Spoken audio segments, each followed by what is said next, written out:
Hi, this is Mardy once again and welcome to my channel.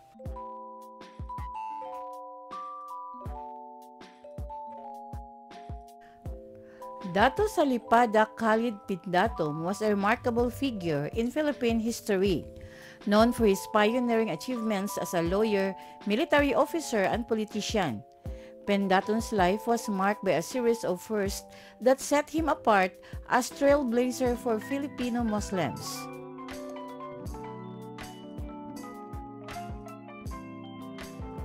If you are new to my YouTube channel, please don't forget to like, comment, and subscribe. At para updated kayo sa mga susunod kong videos, please click the bell notification below. At sana po, don't skip the ads and please watch until the end of my video. Born on December 3, 1912 in Pikit, Cotabato of noble parentage, his father, the Sultans of Barongis, a small upriver sultanate, died when he was still a boy, and Pindaton was brought to live with Edward Cuder, becoming one of his first students. Cuder was a colonial superintendent of schools in the three Muslim provinces of Cotabato, Lanao, and Sulu. Pagkatapos umalis sa pagtuturo ni Cuder, nagtuloy siya ng mas mataas na edukasyon sa Universidad ng Pilipinas, kung saan nakuha niya ang kanyang Associate in Arts degree noong 1934 at ang kanyang Bachelor of Laws degree noong 1938. Nang taon ding yon, pumasa siya sa bar examination na minarkahan ang simula ng kanyang tanyag na karera. Napanatili ni Pindaton ng isang malapit na relasyon sa kanyang dating guro hanggang sa kamatayan ni Cuder noong unang bahagi ng 1970s. Noong ikadalawang digmaang pandaigdig, gumanap ng mahalagang papel si Pindaton sa paglaban sa mga puwersa ng Hapon. Binuo niya ang Bolo Battalion, na kalaunan ay naging Muslim Christian Guerrilla Movement, at ang Cotabato Bukidnon Force. Ang kanyang pamumuno at katapangan ay nakakuha sa kanya ng ranggo ng Brigadier General na naging dahilan upang siya ang unang Pilipinong Muslim na nakamit ang katangiang ito. Ang pampulitikang karera ni Pindaton ay pantay na nakikilala. Siya ay hinirang na gobernador ng Cotabato noong 1945 ni Pangulong Sergio Osmeña at siya ang unang Muslim na nagsilbi sa pwestong iyon, kung saan ang lalawigan ay kilala bilang rice basket ng Pilipinas dahil sa kasaganaan nito.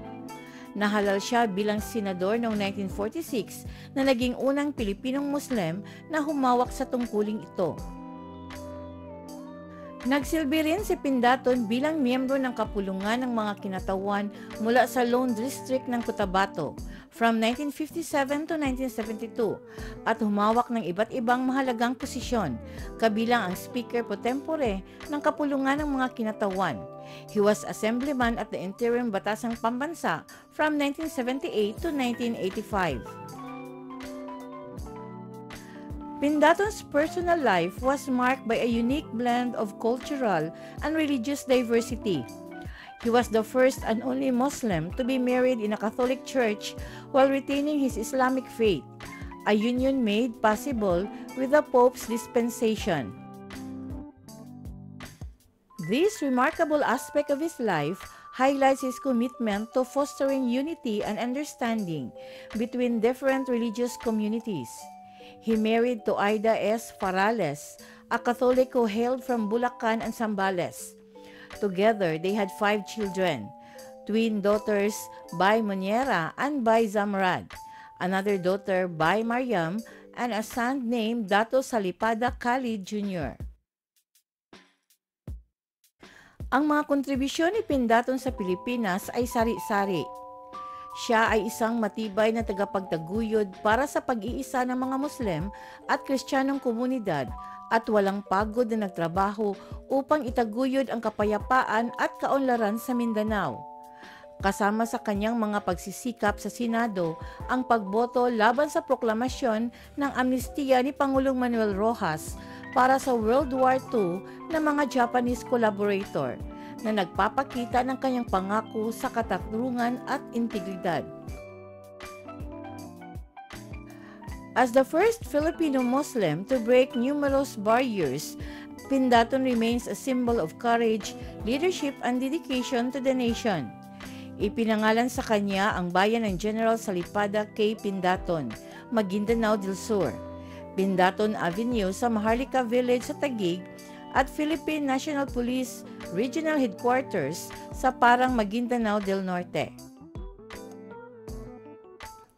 Dato Salipada Khalid Pindaton passed away on January 27, 1985 at the Philippine Heart Center in Quezon City after figuring in a road accident. Thank you very much for watching. And according to Antonio Gutierrez, when we achieve human rights and human dignity for all people, they will build a peaceful, sustainable, and just world.